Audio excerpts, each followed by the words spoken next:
Blackfoot Indians का भारतीय लोगों से कोई लेना देना नहीं होता। जिस दौर तक मिशनरीज ने कनाडा के आदिवासियों को करीब करीब समाप्त कर डाला था, उनके बच्चों को उठाकर उनकी भाषा संस्कृति से दूर उन्हें कॉन्वेंट स्कूलों में भर्ती कर दिया था, उस 1938 के दौर तक उन पर नॉट सो रिलीजियस लोगों की नज़र भी पड़ चुकी थी।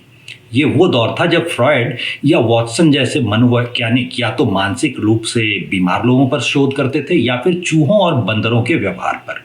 उसी दौर में 1930 के लगभग अब्राहम मॉस्लो सोचते थे कि अगर हम सिर्फ ये देखते रहे कि इंसान टूटता क्यों है तो ये कभी समझ ही नहीं पाएंगे कि मनुष्य महान कैसे बनता है। इस समय तक मॉस्लो ने न्यूयॉर्क में मानव वैज्ञानिक रूथ बेनेडिक्ट और मनोवैज्ञानिक मैक्स वार्थाइमर के व्यवहार को अपनी डायरी में नोट करना शुरू कर दिया था। वो जानना चाहते थे कि ये दोनों इतने बुद्धिमान, शांत, रचनात्मक क्यों हैं। मॉस्लो ने देखा कि ब्लैकफुट इंडियंस अपनी बुनियादी जरूरतों से ज्यादा एक दूसरे की मदद और अपनी क्षमताओं को निखारने को महत्व देते थे।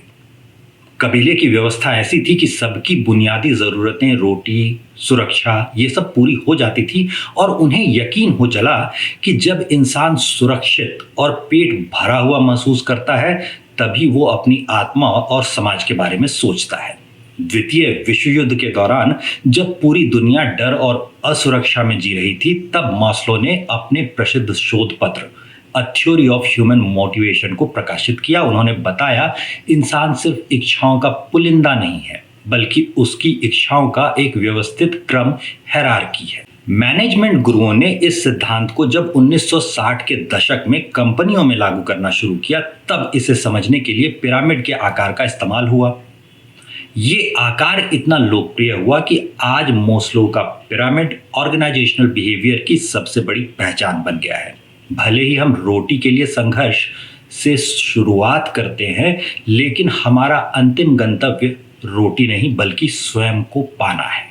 मॉस्लो के अनुसार हमारी ज़रूरतें 5 स्तरों में बटी हुई होती हैं। जब एक स्तर की ज़रूरत पूरी होती है तभी हम अपने अगले स्तर के बारे में सोचते हैं। चलिए इसे विस्तार से समझते हैं। शारीरिक जरूरतें सबसे पहले आती हैं। ये पिरामिड का आधार है। इसमें रोटी, कपड़ा, मकान, नींद, पानी ऐसी बुनियादी जरूरतें आती हैं और अगर पेट खाली है तो इंसान किसी और चीज के बारे में सोच ही नहीं सकता। फिर आती है सेफ्टी नीड्स। जब पेट भर जाता है तब हमें सुरक्षा की चिंता होती है, जैसे स्थायी नौकरी, बीमा, घर की सुरक्षा, आर्थिक बचत। हम एक सुरक्षित भविष्य चाहते हैं। सामाजिक जरूरतें। अब बारी आती है प्यार और जुड़ाव की। सोशल नीड्स और बिलोंगिंगनेस का मतलब है कि इंसान को परिवार, दोस्त, रिश्तेदार, एक ऐसे समुदाय की जरूरत होती है जहां उसे अपनापन महसूस हो। सम्मान की जरूरत, एस्टीम नीड्स। जब रिश्ते बन जाते हैं तब इंसान चाहता है कि समाज में उसकी एक पहचान हो, उसे इज्जत, आत्मसम्मान, प्रसिद्धि, दूसरों की सराहना मिलने लगे। यहाँ पर हम अपनी उपलब्धियों पर गर्व करना चाहते हैं। और 5वें नंबर पर आता है आत्म साक्षात्कार। ये पिरामिड का शिखर है। यहाँ पहुंचकर इंसान अपनी पूरी क्षमता को पाना चाहता है। ये वो अवस्था है जहाँ आप वो बनते हैं जो आप वास्तव में बन सकते हैं, चाहे वो कला हो, संगीत हो, समाज सेवा हो। मैं से ऊपर उठकर मकसद की बात होती है।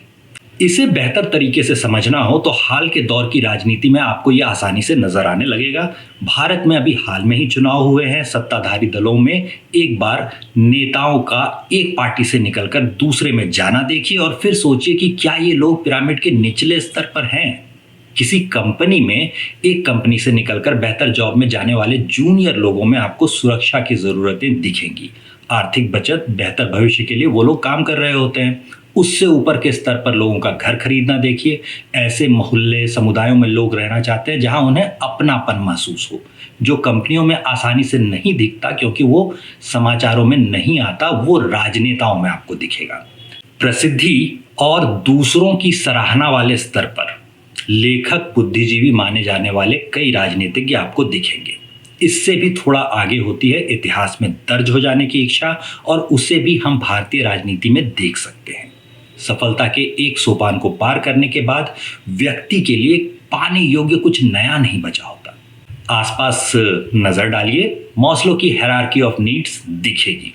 फिर मिलते हैं किसी नए विषय के साथ।